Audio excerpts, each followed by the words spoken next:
ദൈവത്തിൻ്റെ അതിമഹത്വമേറിയ നാമം വാഴ്ത്തപ്പെടുമാറാകട്ടെ. വീണ്ടും ഒരാഴ്ചയുടെ ഒന്നാം ദിവസത്തിൽ നമുക്ക് സഭയായി ദൈവത്തെ ആരാധിക്കുവാൻ, അവൻ്റെ നാമത്തെ ഉയർത്തുവാൻ ദൈവം നമുക്ക് വലിയൊരു അവസരം നൽകിയല്ലോ. ദൈവത്തെ സ്തുതിക്കാം. എനിക്കും ദൈവവചനവുമായി ഒരു ദിവസവും കൂടെ ദൈവസഭയുടെ മുൻപാകെ നിൽക്കുവാൻ ലഭിച്ച വലിയ അവസരത്തെ ഓർത്ത് ദൈവത്തെ സ്തുതിക്കുകയും ചെയ്യുന്നു. ഏതാനും ചില ദിവസങ്ങൾക്കുള്ളിൽ വലിയ ഒരു തിരഞ്ഞെടുപ്പ് അല്ലെങ്കിൽ എലക്ഷനെ നാം അഭിമുഖീകരിച്ചുകൊണ്ടിരിക്കുകയാണ്. ലോക്സഭ എലക്ഷൻ. അതിനോടുള്ള ബന്ധത്തിൽ ഈ നാളുകളിൽ അതിൻ്റെ സ്ഥാനാർത്ഥികളായി നിൽക്കുന്ന ആളുകൾ നമ്മുടെ മുൻപിലേക്ക് വോട്ടുകൾ യാചിച്ചു വരികയും അതിനോടൊപ്പം തന്നെ നമുക്ക് അനേകം വാഗ്ദാനങ്ങളെ നൽകിക്കൊണ്ടാണ് അവർ നമ്മുടെ മുൻപിലേക്ക് വരുന്നത്. ചില കാര്യങ്ങളൊന്ന് ഓർപ്പിക്കുകയാണെങ്കിൽ, ഒരു വിഭാഗം ആളുകൾ പറയുന്നു, ഞങ്ങൾ നൽകും വിശ്വാസം. മറ്റൊരു കൂട്ടം ആളുകൾ പറയുകയാണ്, ഞങ്ങളില്ല എങ്കിൽ ഇന്ത്യയില്ല. മറ്റൊരു കൂട്ടം ആളുകൾ പറയുകയാണ്, വിദ്വേഷത്തിൻ്റെ കമ്പോളത്തിൽ സ്നേഹത്തിൻ്റെ കട തുറക്കാം. കഴിഞ്ഞ ഇലക്ഷന് ഒരു കൂട്ടം ആളുകൾ പറഞ്ഞത് ഇങ്ങനെയാണ്, ഞങ്ങൾ വരും, എല്ലാം ശരിയാകും. പ്രിയമുള്ളവരെ, നമ്മൾ ഇതെല്ലാം ഒന്ന് കേട്ട് വിലയിരുത്തിയാൽ ആത്യന്തികമായി മനുഷ്യന് ആവശ്യമായിരിക്കുന്ന എല്ലാ കാര്യങ്ങളും നൽകുവാൻ ആർക്കും സാധിക്കുകയില്ല. എത്രയെല്ലാം ശരിയാക്കാം എന്ന് പറഞ്ഞാലും, എത്രയെല്ലാം അവരിൽ വിശ്വസിക്കാം എന്ന് പറഞ്ഞാലും അതിനെല്ലാം ഒരു പരിമിതിയുണ്ട്. അതെല്ലാം മാനുഷികമാണ്. അതിനപ്പുറത്തേക്ക് വേറെ ഒന്നും അവർക്ക് ചെയ്യുവാനായിട്ട് സാധിക്കില്ല. എന്നാൽ കാലയവനികയ്ക്കപ്പുറം ലോകത്തിൻ്റെ സ്ഥാപനത്തിന് മുൻപേ ആദിയിൽ നടന്നതായിരിക്കുന്ന ഒരു തെരഞ്ഞെടുപ്പിനെ കുറിച്ച് നമുക്ക് വേദപുസ്തകത്തിൽ കാണുവാനായിട്ട് കഴിയും. അത് കേവലം ഒരു മനുഷ്യൻ നടത്തിയായിരിക്കുന്ന തെരഞ്ഞെടുപ്പല്ല, സാക്ഷാൽ ദൈവം തന്നെ നേരിട്ട് നടത്തിയതായിരിക്കുന്ന ഒരു തെരഞ്ഞെടുപ്പിനെയാണ് നമ്മൾ വേദപുസ്തകത്തിൽ കാണുന്നത്. അത് നടന്നത് നമ്മൾ ഉണ്ടായതിനു ശേഷമല്ല, അല്ലെങ്കിൽ മനുഷ്യൻ സൃഷ്ടിക്കപ്പെട്ടതിന് ശേഷമല്ല, മനുഷ്യൻ തന്നെ സൃഷ്ടിക്കപ്പെടുന്നതിന് മുൻപേ ആദിയിൽ നടന്നതായിരിക്കുന്ന തെരഞ്ഞെടുപ്പാണ്. ആ തെരഞ്ഞെടുപ്പിൻ്റെ ഭാഗമായത് കൊണ്ടാണ് നാം എല്ലാവരും ഇന്ന് ദൈവസഭയുടെ അംഗമായി നാം ഇന്നിവിടെ ആയിരിക്കുന്നത്. ആ തെരഞ്ഞെടുപ്പിൻ്റെ ഭാഗമായതുകൊണ്ട് കേവലം ഒരു നരകത്തിൽ നിന്ന് രക്ഷ പ്രാപിച്ച് സ്വർഗത്തിലെത്തുക, അല്ലെങ്കിൽ സ്വർഗത്തിലേക്ക് എത്തിക്കുക എന്നുള്ളൊരു ക്രമീകരണം മാത്രമല്ല ദൈവം ചെയ്തത്, അതൊരു പാക്കേജ് ആയിരുന്നു എന്ന് നമുക്ക് കാണുവാനായിട്ട് കഴിയും. ആത്യന്തികമായി ദൈവം അതിലൂടെ നിവർത്തീകരിച്ചത് ദൈവത്തിൻ്റെ മക്കളാക്കി തീർക്കുക, ദൈവത്താൽ തിരഞ്ഞെടുക്കപ്പെട്ട ആളുകളെ ദൈവത്തിൻ്റെ മക്കളാക്കി തീർക്കുക. അതിനോടുള്ള ബന്ധത്തിൽ നാശയോഗ്യരായിരിക്കുന്ന അല്ലെങ്കിൽ ന്യായവിധിക്ക് യോഗ്യരായിരിക്കുന്ന മനുഷ്യരെ നരകത്തിൽ നിന്ന് വീണ്ടെടുത്ത് സ്വർഗത്തിലേക്ക് എത്തിക്കുക. അതുമാത്രമല്ല, ഈ ലോകത്തിൽ നാം ജീവിക്കുമ്പോൾ, അല്ലെങ്കിൽ തൻ്റെ മക്കൾക്ക്, ദൈവസഭയ്ക്ക് അംഗങ്ങളായിരിക്കുന്നവർക്ക് ഈ ലോകത്തിൽ ജീവിക്കുമ്പോൾ അതിന് ആവശ്യമായിരിക്കുന്ന എല്ലാം നൽകാമെന്ന് വാഗ്ദാനം നൽകിയതായിരിക്കുന്ന, അതുമാത്രമല്ല നിത്യജീവൻ, നിത്യമായും നമ്മുടെ ജീവിതത്തെ ഭദ്രമാക്കി തീർത്തതായിരിക്കുന്ന ഒരു തിരഞ്ഞെടുപ്പാണ് ആ തിരഞ്ഞെടുപ്പ്. അതുപോലെ പൂർണ്ണതയുള്ളതായിരിക്കുന്ന ഒരു തെരഞ്ഞെടുപ്പിനെ കുറിച്ച് നമുക്ക് ഒരിക്കലും വേറെ ഒരു ചരിത്രത്തിലും കാണുവാനായിട്ട് സാധിക്കില്ല. ആ തെരഞ്ഞെടുപ്പിൻ്റെ ഭാഗമായി തീർന്നതുകൊണ്ട് ഈ ലോകത്തിൽ നമ്മൾ ജീവിക്കുമ്പോൾ നമ്മുടെ കഷ്ടതകളുണ്ടാകാം, നമ്മുടെ പ്രയാസങ്ങളുണ്ടാകാം, പ്രതിസന്ധി ഘട്ടങ്ങളുണ്ടാകാം. അവിടെയെല്ലാം നമ്മെ ആശ്വസിപ്പിക്കുന്ന, നമ്മെ മാറോട് ചേർക്കുന്ന, നമ്മുടെ ശൈലമായി, നമ്മുടെ കോട്ടയായി നമ്മോട് കൂടെ ഇരിക്കാമെന്ന് വാഗ്ദാനം നൽകിയ ഒരു ദൈവവും കൂടെയാണ് ആ ദൈവമാണ് തെരഞ്ഞെടുപ്പ് നടത്തിയിരിക്കുന്നത്. അതിനോടുള്ള ബന്ധത്തിൽ ആ തെരഞ്ഞെടുപ്പിൻ്റെ ആ ഒരു പാക്കേജിൽ നിന്ന്, അതിൻ്റെ ഏടുകളിൽ നിന്ന് ഒരു കാര്യം മാത്രം ഇന്ന് നമുക്ക് ഒരുമിച്ച് ചിന്തിക്കുവാനായിട്ട് ഞാൻ താല്പര്യപ്പെടുകയാണ്. അതിനോടുള്ള ബന്ധത്തിൽ നമുക്ക് വിശുദ്ധ വേദപുസ്തകത്തിലെ തെസ്സലോനിക്കർക്ക് എഴുതിയ രണ്ടാമത്തെ ലേഖനം, അതിൻ്റെ 2-ാമത്തെ അധ്യായം 13 മുതൽ 17 വരെയുള്ള വാക്യങ്ങൾ നമുക്കൊന്ന് വായിക്കാം. തെസ്സലോനിക്കർക്ക് എഴുതിയ 2-ാമത്തെ ലേഖനം 2-ാമത്തെ അധ്യായം 13 മുതൽ 17 വരെയുള്ള വാക്യങ്ങൾ. വേദഭാഗം ഇങ്ങനെ വായിക്കുന്നു: ഞങ്ങളോ കർത്താവിന് പ്രിയരായ സഹോദരന്മാരെ, ദൈവം നിങ്ങളെ ആദ്യം മുതൽ ആത്മാവിൻ്റെ വിശുദ്ധീകരണത്തിലും സത്യത്തിൻ്റെ വിശ്വാസത്തിലും രക്ഷയ്ക്കായി തിരഞ്ഞെടുത്തതുകൊണ്ട് നിങ്ങൾ നിമിത്തം ദൈവത്തെ എപ്പോഴും സ്തുതിപ്പാൻ കടപ്പെട്ടിരിക്കുന്നു. നമ്മുടെ കർത്താവായ യേശുക്രിസ്തുവിൻ്റെ മഹത്വം പ്രാപിപ്പാനല്ലോ അവൻ ഞങ്ങളുടെ സുവിശേഷ ഘോഷണത്താൽ നിങ്ങളെ രക്ഷയ്ക്ക് വിളിച്ചത്.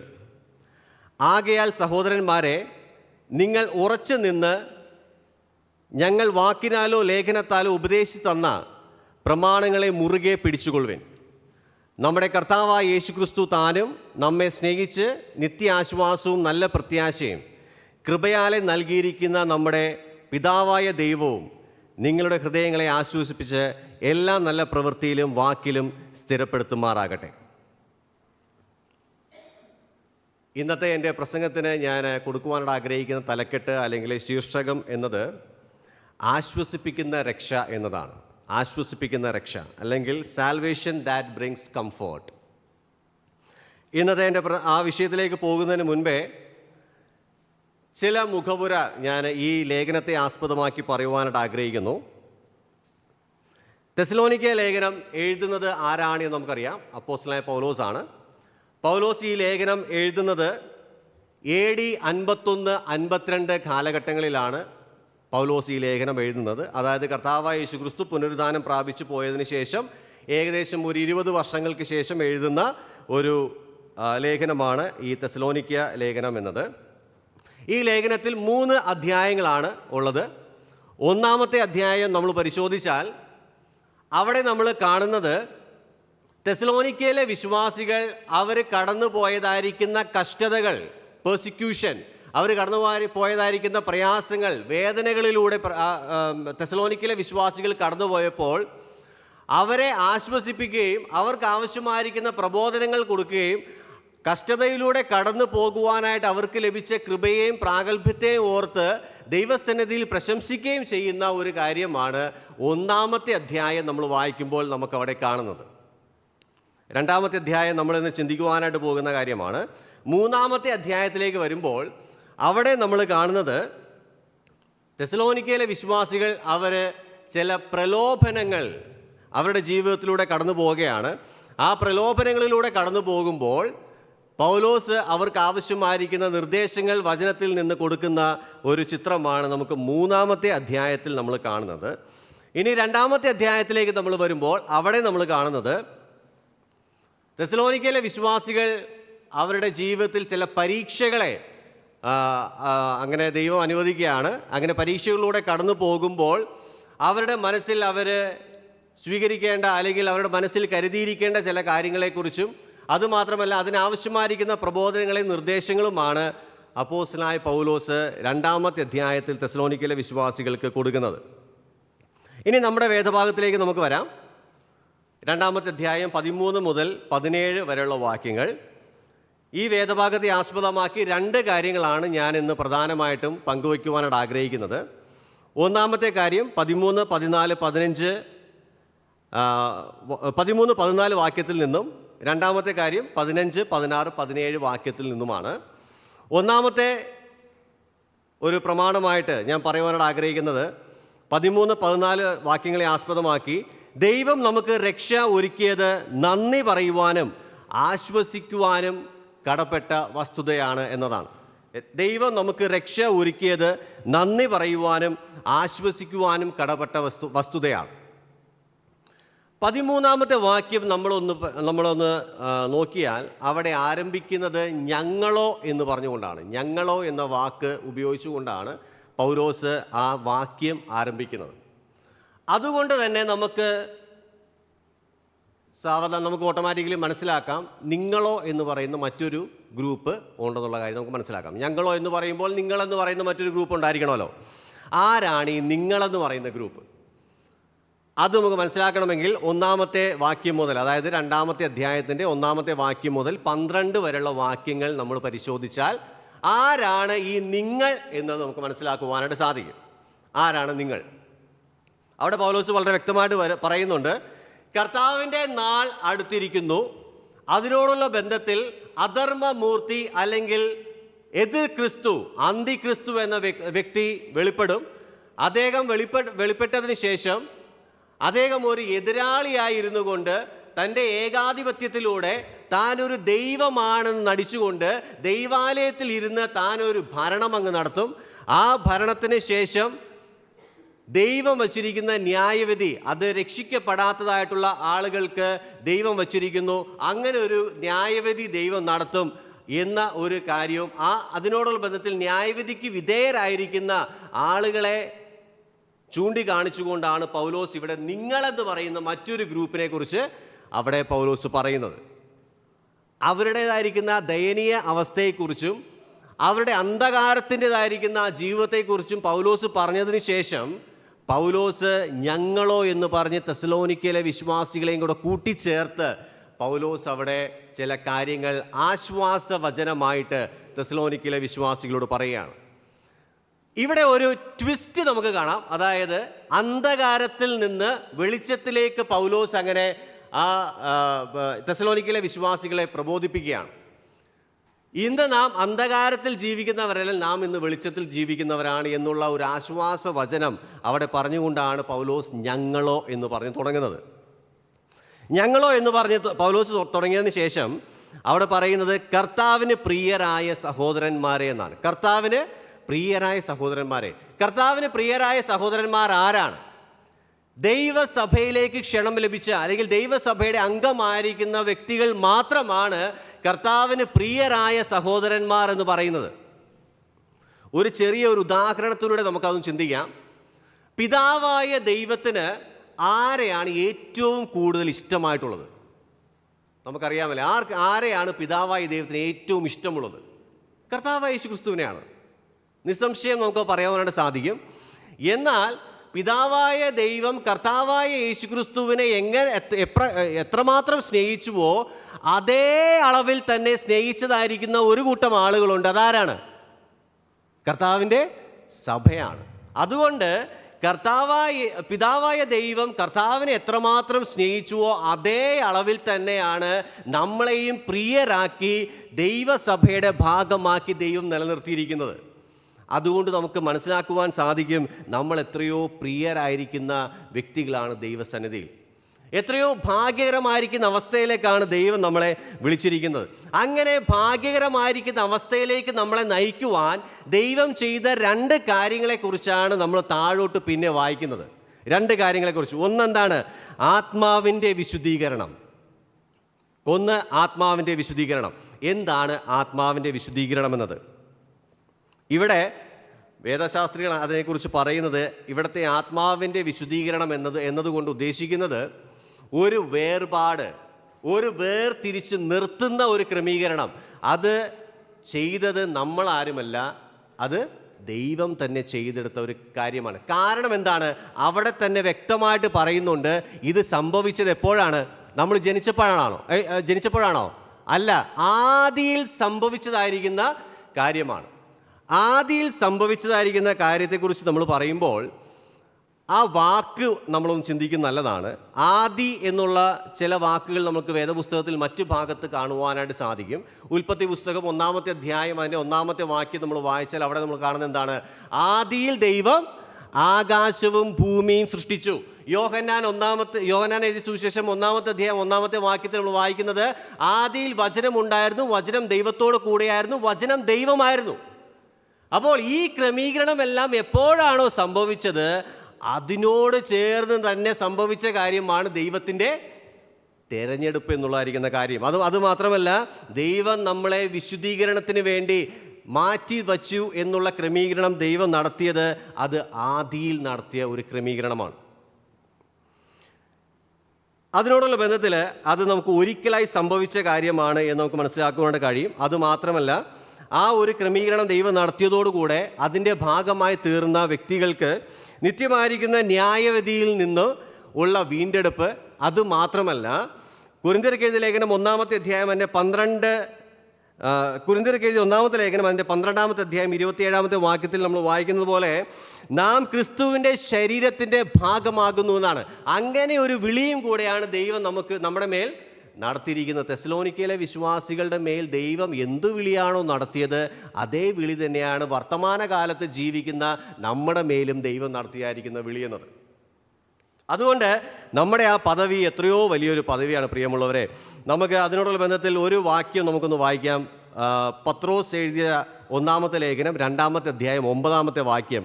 അവിടെ നമ്മൾ വായിക്കുന്നത് എങ്ങനെയാണ്? വിളിച്ചവൻ്റെ സൽഗുണങ്ങളെ ഘോഷിപ്പാൻ തക്കവണ്ണം തിരഞ്ഞെടുക്കപ്പെട്ട ഒരു ജാതിയും രാജകീയ പുരോഹിത വർഗവും വിശുദ്ധ വംശവും സ്വന്ത ജനവും ആകുന്നുവെന്നാണ്. നമ്മുടെ മേൽ ദൈവം നടത്തിയ വിളിയാണ്, നമ്മുടെ മേൽ ദൈവം നടത്തിയ ഒരു തിരഞ്ഞെടുപ്പാണ്. എങ്ങനെയാണ്, എന്തിനു വേണ്ടിയിട്ടാണ് ദൈവം നമ്മളെ തിരഞ്ഞെടുത്തത്? നമ്മളെ ദൈവം തിരഞ്ഞെടുത്തത് അവന് വേണ്ടിയിട്ടുള്ള ഒരു ജാതിയാക്കി നിർത്തുവാൻ, അവന് വേണ്ടിയിട്ടുള്ള ഒരു വിശുദ്ധ വംശമാക്കി നിർത്തുവാൻ, അവന് വേണ്ടിയിട്ടുള്ള രാജകീയ പുരോഹിത വർഗമാക്കി നിർത്തുവാൻ ദൈവം നമ്മളെ തിരഞ്ഞെടുത്തു എന്നാണ് നമ്മൾ വേദപുസ്തകത്തിൽ വായിക്കുന്നത്.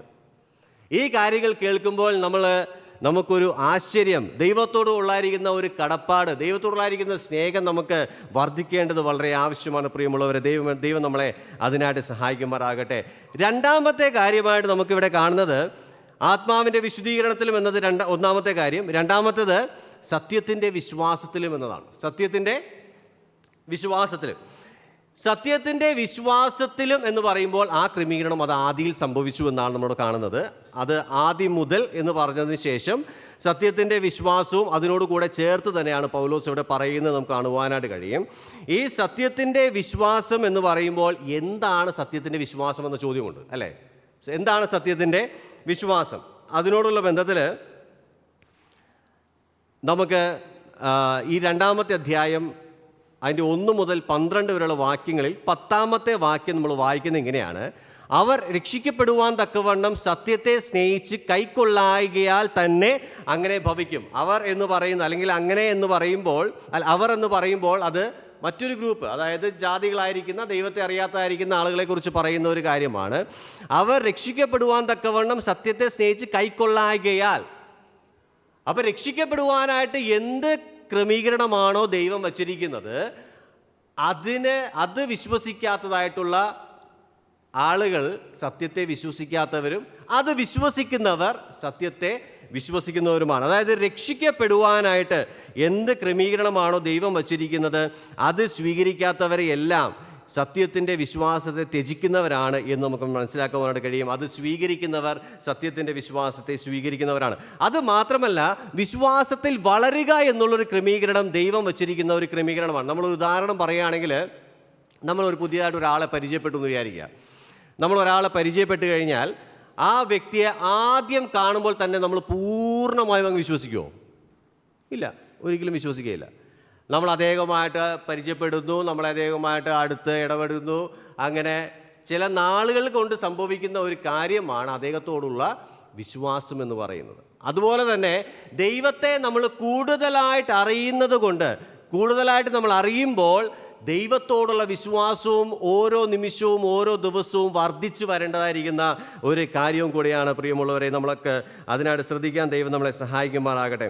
അതുമാത്രമല്ല, നമുക്ക് ഈ വേദഭാഗത്ത് നിന്ന് മനസ്സിലാക്കാൻ കഴിയുന്ന കാര്യം, ദൈവം നമ്മെ വിശുദ്ധീകരണത്തിനും വിശ്വാസത്തിനുമായി തിരഞ്ഞെടുത്തു എന്നത് എല്ലാ സ്തുതികൾക്കും സ്തോത്രങ്ങൾക്കും ആധാരമായിരിക്കുന്ന കാര്യമാണ്. അതാണ് പൗലോസ് ഇവിടെ 13-ാമത്തെ വാക്യം അവിടെ പറഞ്ഞ് അവസാനിപ്പിക്കുന്നത് അങ്ങനെയാണ്: നിങ്ങൾ നിമിത്തം ദൈവത്തെ എപ്പോഴും സ്തുതിപ്പാൻ കടപ്പെട്ടിരിക്കുന്നു. നിങ്ങൾ നിമിത്തം ദൈവത്തെ എപ്പോഴും സ്തുതിപ്പാൻ കടപ്പെട്ടിരിക്കുന്നു. എന്താണ് ദൈവത്തോട് സ്തുതിപ്പാൻ കടപ്പെട്ടിരിക്കുന്നത്? ദൈവം ചെയ്ത ക്രമീകരണത്തെ ഓർത്ത്, അതായത് ആദിയിൽ ദൈവം നമ്മുടെ മേൽ നടത്തിയ തെരഞ്ഞെടുപ്പ്, ആത്മാവിൻ്റെ വിശുദ്ധീകരണം, അതുമാത്രമല്ല സത്യത്തിൻ്റെ വിശ്വാസത്തിന് വേണ്ടി ദൈവം നമ്മളെ മാറ്റി നിർത്തിയിരുന്നു എന്നുള്ള കാര്യത്തെ ഓർത്ത് ദൈവസന്നിധിയിൽ സ്തുതിക്കുവാൻ കടപ്പെട്ടിരിക്കുന്നു എന്ന കാര്യമാണ് പൗലോസ് അവിടെ നമ്മളെ ഓർപ്പിക്കുന്നത്. ഈ സത്യവിശ്വാസത്തോടു കൂടെ ചേർന്ന് നിൽക്കുന്ന മറ്റൊരു കാര്യത്തെ കൂടെ പൗലോസ് 14-ാമത്തെ വാക്യത്തിൽ പറയുന്നുണ്ട്. അതായത് ഈ സത്യവിശ്വാസം, ഒരു കാര്യം നമ്മൾ വിശ്വസിക്കണമെങ്കിൽ ആ വിശ്വാസം എന്താണ് എന്നതിനെക്കുറിച്ച് ഒരു അറിവ് നമുക്കുണ്ടായിരിക്കണം അല്ലേ? അതിനെക്കുറിച്ചുള്ള അതിൻ്റെ കാര്യക്രമീകരണങ്ങളെക്കുറിച്ച് നമുക്കതിനെക്കുറിച്ചൊരു ബോധ്യം ലഭിക്കുവാനായിട്ട് ഒരു ഇൻഫർമേഷൻ നമുക്ക് കിട്ടണം. നമുക്കതിനെക്കുറിച്ചുള്ളായിരിക്കുന്ന സന്ദേശം നമുക്ക് കിട്ടണം. അതെങ്ങനെ കിട്ടും? അതാണ് പൗലോസ് 14-ാമത്തെ വാക്യത്തിൽ നമ്മൾ വായിക്കുമ്പോൾ സുവിശേഷ ഘോഷണത്താൽ നിങ്ങളെ രക്ഷയ്ക്ക് വിളിച്ചത്. അപ്പോൾ നിങ്ങൾ ഒരു 2 കാര്യങ്ങൾ നമുക്കിവിടെ പ്രധാനമായിട്ട് ശ്രദ്ധിക്കുവാനായിട്ട് സാധിക്കും. 13-ാമത്തെ വാക്യത്തിൽ നിങ്ങളെ രക്ഷയ്ക്കായി തിരഞ്ഞെടുത്തു എന്ന് പൗലോസ് പറഞ്ഞെങ്കിൽ 14-ാമത്തെ വാക്യത്തിൽ പറയുന്നത് നിങ്ങളെ രക്ഷയ്ക്കായി വിളിച്ചുവെന്നാണ്. ദൈവം തെരഞ്ഞെടുപ്പ് എന്നുള്ള ക്രമീകരണം നടത്തിയത് ആദിയിൽ നമ്മളെ വേർതിരിച്ച് നിർത്തി സത്യവിശ്വാസം വിശ്വസിക്കുവാനായിട്ട് ദൈവം നമ്മളെ അതിനായിട്ട് മാറ്റി നിർത്തി. അത് ദൈവത്തിൻ്റെ തെരഞ്ഞെടുപ്പിൻ്റെ ഭാഗമായിരുന്നു. തുടർന്ന് ദൈവത്തിൻ്റെ വിളി, ദൈവം നമ്മളെ രക്ഷയ്ക്കായി വിളിച്ചത് സുവിശേഷ ഘോഷണത്താൽ ദൈവം നമ്മളെ വിളിച്ചിരിക്കുകയാണ്. അതിനായിട്ട് ദൈവം പലരെയും നിയോഗിച്ചു. അതുകൊണ്ടാണ് സുവിശേഷം കേൾക്കുവാനും സുവിശേഷം അറിയുവാനും അത് മനസ്സിലാക്കുവാനും ഇന്ന് നമുക്കിവിടെ ഒരുമിച്ച് കൂടി വരുവാനും കാരണമായി തീർന്നത്. ഇന്ന് സുവിശേഷ ഘോഷണത്തെക്കുറിച്ച് ചില കാര്യങ്ങൾ കൂടെ ഞാൻ പറയാൻ ആഗ്രഹിക്കുകയാണ്. ഇന്നത്തെ കാലഘട്ടത്തിൽ നമ്മൾ ഏറ്റവും പ്രധാനമായും ശ്രദ്ധിക്കേണ്ട കാര്യമാണ് സുവിശേഷ ഘോഷണം എന്ന് പറയുമ്പോൾ എന്താണ് സുവിശേഷ ഘോഷണം, എന്താണ് നാം സുവിശേഷമായി ഘോഷിക്കേണ്ടത്. നമുക്കൊരു വേദഭാഗം നമുക്കൊന്ന് വായിക്കാം. കൊരിന്ത്യർക്ക് എഴുതിയ 1-ാമത്തെ ലേഖനം അതിൻ്റെ 15-ാമത്തെ അധ്യായം 3-4 വാക്യങ്ങൾ. കൊരിന്ത്യർക്ക് എഴുതിയ 1-ാമത്തെ ലേഖനം 15-ാമത്തെ അധ്യായം അതിൻ്റെ 3-4 വാക്യങ്ങൾ. അവിടെ ഇങ്ങനെ വായിക്കുന്നു: ക്രിസ്തു നമുക്ക് വേണ്ടി, നമ്മുടെ പാപങ്ങൾക്ക് വേണ്ടി തിരുവെഴുത്തുകളിൻ പ്രകാരം മരിച്ചു, അടക്കപ്പെട്ടു, തിരുവെഴുത്തുകളിൻ പ്രകാരം 3-ാം നാൾ ഉയർത്തെഴുന്നേറ്റു എന്നാണ് നമ്മളോട് വായിക്കുന്നത്. അപ്പോൾ ഇത് താഴോട്ട് നമ്മൾ വായിക്കുമ്പോൾ പൗലോസ് അവിടെ ഇതാകുന്നു സുവിശേഷം. ഈ സുവിശേഷത്തെക്കുറിച്ച് പൗലോസ് കൊരിന്ത്യയിലുള്ള വിശ്വാസികളോട് പ്രബോധിപ്പിക്കുകയാണ്. തിരുവെഴുത്തുകളിൻ പ്രകാരം മരിച്ചു, അടക്കപ്പെട്ടു, തിരുവെഴുത്തുകളിൻ പ്രകാരം ഉയർത്തെഴുന്നേറ്റു. എന്തിനു വേണ്ടി? പാപികൾക്ക് വേണ്ടി, പാപത്തിന് വേണ്ടി കർത്താവായ യേശുക്രിസ്തു മരിച്ചു, അടക്കപ്പെട്ടു, ഉയർത്തെഴുന്നേറ്റു. ഇത് വിശ്വസിക്കുന്നതാണ് സത്യമായിരിക്കുന്ന സുവിശേഷം. ഇതിനെ മാറ്റി നിർത്തി എന്ത് പറഞ്ഞാലും അതൊന്നും സുവിശേഷമായിരിക്കുന്ന കാര്യമല്ല. ഇന്നത്തെ ആധുനിക ഈ ലോകത്തിൽ അനേകം സുവിശേഷങ്ങൾ നമുക്ക് കാണുവാനായിട്ട് കഴിയും. സമൃദ്ധിയുടെ സുവിശേഷം, അതുമാത്രം അതല്ല, അതിനോടുകൂടെ തന്നെ ദൈവപുത്രനെ, കർത്താവായ യേശുക്രിസ്തുവിനെ ദൈവമായിട്ട് അംഗീകരിക്കാത്തതായിട്ടുള്ള സുവിശേഷം, യേശുവിനെ മാത്രം ദൈവമായിട്ട് അംഗീകരിക്കുന്ന സുവിശേഷം, അങ്ങനെ പലവിധമായിരിക്കുന്ന ഒരു സുവിശേഷങ്ങളുടെ നടുവിലാണ് നമ്മൾ ജീവിക്കുന്നത്. ഇന്ന് ഈ മീഡിയ ഒക്കെ ഉള്ളതുകൊണ്ട് പല കാര്യങ്ങളും കേൾക്കുവാനായിട്ട് നമുക്കൊരു ഒന്ന് ടച്ച് ചെയ്താൽ, ഒന്ന് ഞെക്കിയാൽ നമുക്ക് കാണാൻ സാധിക്കുന്ന ഒരു കാലഘട്ടത്തിലാണ് നമ്മൾ ജീവിക്കുന്നത്. അതുകൊണ്ട് പലവിധമായിരിക്കുന്ന മാധ്യമങ്ങളിൽ നമുക്കത് കാണുവാൻ കഴിയുന്ന കാര്യമാണ്. കഴിഞ്ഞ ദിവസം ചില വീഡിയോകളിലൊക്കെ നമ്മൾ കണ്ടിട്ടുണ്ടാകാം. അതായത് സമൃദ്ധിയുടെ സുവിശേഷം പറയുന്നവർ, ഒരു വ്യക്തി രോഗിയായിട്ട് മുന്നിൽ നിൽക്കുന്നു, അദ്ദേഹത്തിന് രോഗത്തിന് സൗഖ്യം ലഭിച്ചു എന്ന് ആ മീറ്റിംഗ് നടത്തുന്നയാൾ മുന്നിൽ നിന്ന് പറയുകയാണ്. അതിനോടുകൂടെ ചേർത്ത് പറയുകയാണ്, നിനക്ക് രോഗത്തിൽ നിന്ന് സൗഖ്യം ലഭിച്ചതുകൊണ്ട് ഇന്ന് മുതൽ നിന്റെ ഹൃദയത്തിൽ ദൈവം വസിച്ചു തുടങ്ങിയിരിക്കുന്നുവെന്ന്, അല്ലെങ്കിൽ ഇന്നു മുതൽ നീ ദൈവത്തിൻ്റെ പൈതലായി തീർന്നിരിക്കുന്നു. പ്രിയമുള്ളവരെ, ഒരു രോഗത്തിൽ നിന്ന് സൗഖ്യം പ്രാപിച്ചതുകൊണ്ട് നമുക്കൊരിക്കലും രക്ഷ ലഭിക്കുവാനായിട്ട് പോകുന്നില്ല. അത് വചനത്തിൻ്റെ സുവിശേഷമല്ല, വേദപുസ്തകത്തിൽ ദൈവം പറഞ്ഞിരിക്കുന്ന സുവിശേഷമല്ല.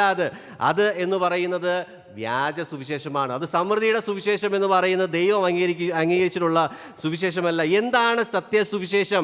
എന്താണ് സത്യസന്ധമായി നാം വിശ്വസിക്കേണ്ടത്? അത് കർത്താവായ യേശുക്രിസ്തു പാപത്തിനു വേണ്ടി, പാപികൾക്ക് വേണ്ടി മരിച്ചു, അടക്കപ്പെട്ടു, 3-ാം നാൾ ഉയർത്തെഴുന്നേറ്റു എന്ന് നാം വിശ്വസിക്കുന്നുവെങ്കിൽ അത് മാത്രമാണ് സത്യസുവിശേഷം. അതിനപ്പുറത്തേക്ക് വേറെ ഒന്നും സത്യസുവിശേഷമായിട്ട് വേദപുസ്തകം ചൂണ്ടിക്കാണിക്കുന്നില്ല. കർത്താവായ യേശുക്രിസ്തു താൻ പുനരുദ്ധാനം പ്രാപിച്ച് സ്വർഗത്തിലേക്ക് പോകുമ്പോൾ കർത്താവ് താൻ ശിഷ്യന്മാരോട് പറഞ്ഞതായിരിക്കുന്ന ഒരു വലിയ കൽപ്പനയുണ്ട്. എന്താണ് കൽപ്പന? നിങ്ങൾ ലോകത്തിൻ്റെ അറ്റത്തോളവും പോയി സകല ജാതികളെയും ശിഷ്യരാക്കിക്കൊള്ളുവേൻ. അന്ന് കർത്താവ് താൻ ശിഷ്യന്മാരെ ഏൽപ്പിച്ച ആ ഉത്തരവാദിത്വം അത് ഇന്ന് നമ്മുടെ മേൽ കിടക്കുന്ന വലിയ ഉത്തരവാദിത്വമാണ്. സത്യസുവിശേഷം മനസ്സിലാക്കിയ നാം ആ സത്യസുവിശേഷം ലോകത്തോട് പ്രഘോഷിക്കുവാനുള്ള വലിയ ഉത്തരവാദിത്വം നമ്മുടെ മേൽ ഇന്ന് ഉണ്ട്. ഇന്ന് സുവിശേഷം അറിയിക്കുക എന്നുള്ളത് വലിയ ഒരു ഭാരമുള്ള ഒരു കാര്യമല്ല. പല വിദ്യകളിലൂടെ നമുക്ക്, വിദ്യ എന്ന് പറയുന്ന വാക്ക് ശരിയല്ല, പല രീതിയിലൂടെ നമുക്ക് സുവിശേഷം പ്രഘോഷിക്കുവാനായിട്ട് സാധിക്കും.